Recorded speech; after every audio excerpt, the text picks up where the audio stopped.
Hey guys, welcome back to another video, and almost the second last video for this long chapter. It is stability constant and case tab. This chapter, we are going to answer a very key question. Why do only a certain number of places or ligands get displaced by some other ligands? So let's say you have aqueous copper and has like 6 different H2O ligands forming monodendate covalent bonds, and monodendate ligands forming dative covalent bonds. So why do only, let's say, 4 of them get replaced by NH4 or something like that? I mean NH3, sorry. Why only 4? Why does it stop there? Why not all of them? So this is sort of the kind of question we're going to answer. And to be able to do that, we need to understand equilibrium constant. Again, it is from physical chemistry. What we're going to try and understand is at what reaction point of replacing each of the ligands does it stop being stable, or does it get significantly less stable? And at that point is where the replacing of ligands stop. And that is what we're going to figure out. So yeah, why? Okay, this is the example. So why 4NH3 replaces 6H2O? Okay, and not 5, 6, or 3 NH3s. Why? My bad. Why specifically 4 NH3s? It's 4:20 a.m. Okay. Yes. So, why specifically 4 NH3s? Let's get to that answer. Now, the copper 2 plus ions present in the solution, they're basically forming the ligands with the H2O molecules. Okay. And through the displacement process, exchange of ligands process, it will only stop when it has formed the most stable complex, okay, with respect to whatever concentration of reactants we have in the equilibrium. That will also determine the stability. Okay.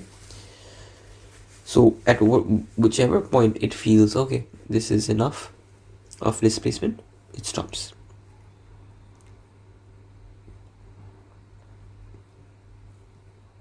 Right? So whenever NH3 keeps displacing the H2O and it feels, or the K-stab value sharply drops, K-stab is the stability constant, and we're going to look at into it. Whenever the K-stab value sharply drops, that is exactly when we know it stops. I mean, it stops exchanging.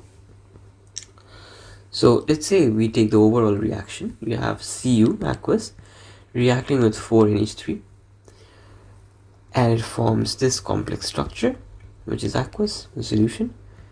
4 NH3s over here and 2 H2s over here, giving out 4 H2O because 4 of the H2s got replaced. Now the reaction in individual steps, step by step, 1 by 1 replacement. Let's see, painful. You have the initial copper aqueous solution in water. 1 NH3 replaces 1 of the H2O, forms this. Okay, charge doesn't change because all are neutral. NH3 is neutral, H2 is also neutral. So K-stab bond will be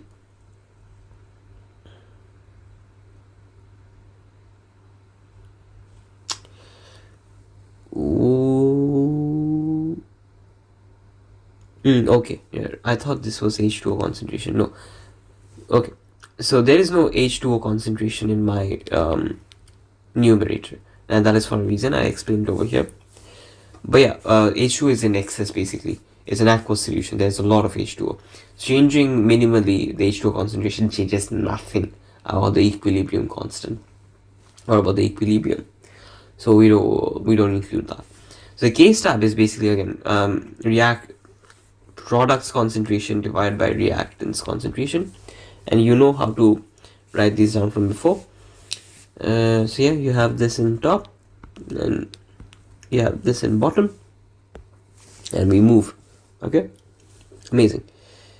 This is going to give you a value of 1.58 into 10 to the power 4, so that is the K-stab value. Okay, higher is better.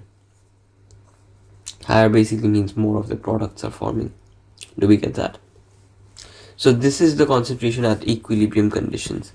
So higher is better basically means more of the products are forming, and hence it's more stable. Okay. This is what I explained right now. And next step, let's see. Case step 2. I take whatever product was here and react that with one more NH3, and what I get is NH32 with H2O4 and one H2O released. Case step of this is slightly less than before, so it's marginally less stable. Now again, I keep doing the reaction. I get one more NH3, replaces one more, now it's NH3 3 and with H2O3, and right now it is even less stable. Now I do it again. Okay, and again same thing. Okay, products, reactants, same thing, and this is the case tab, which is less. Now this fifth step, when you go from 4 NH3 to 5 NH3, the game changes and there's a sharp decrease in case tab. Okay, this means that this is not a feasible reaction, because going from this to this is a sharp decrease in case stability. Due to having this gradient or this difference, the reaction doesn't continue after that point. Okay.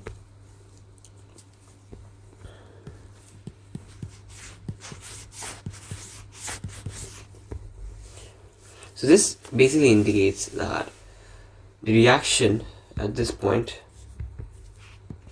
is more backward than forward. What did I tell you towards the beginning of explaining all of this, all of these stuff? Right? What did I tell over here? I told you guys that at equilibrium conditions, you're basically dividing the product concentration by reactant concentration, and the higher is better because that means more of the products are being formed, essentially, in some sense. And if it is going less than 1, that just means the backward is preferred because there is more of the reactant there compared to products. So that is what less than 1 means. Forget the jump itself. Look at the value. It's less than 1. That means more of the reactant is preferred. Okay. So yeah, the overall case step value will basically be, you take the final products, which is going to be this concentration.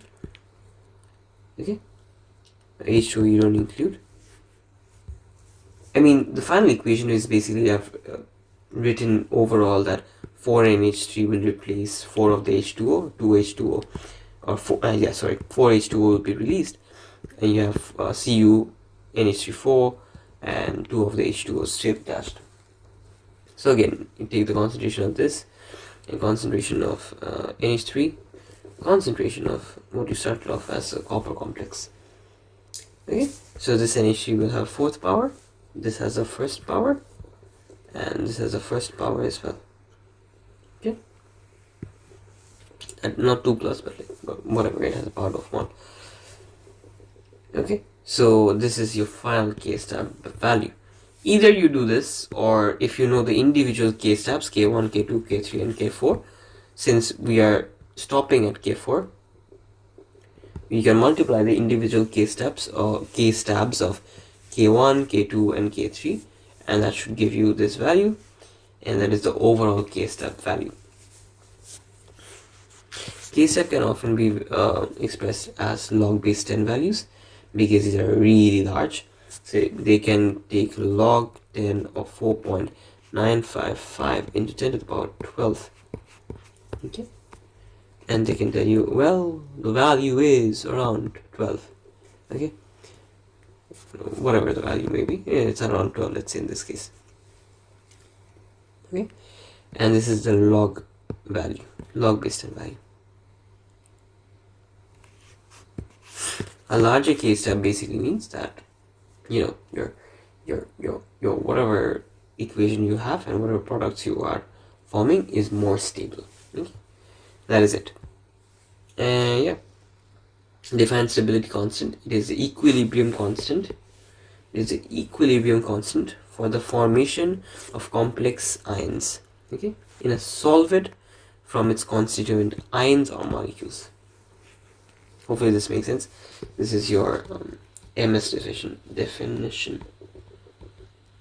This is how you write it. So basically it's an equilibrium constant which defines the formation of complex ions from solvents. Okay, sorry, in a solvent from its constituent ions or molecules, right? So it tells you in a solution of complex ions, it is basically taking the ratio of your products and reactants, and it is telling you an equilibrium, how likely is the product, how likely is it for the product to form, essentially. That is the entire story, and that's where I'll end it for today. See you on the other side.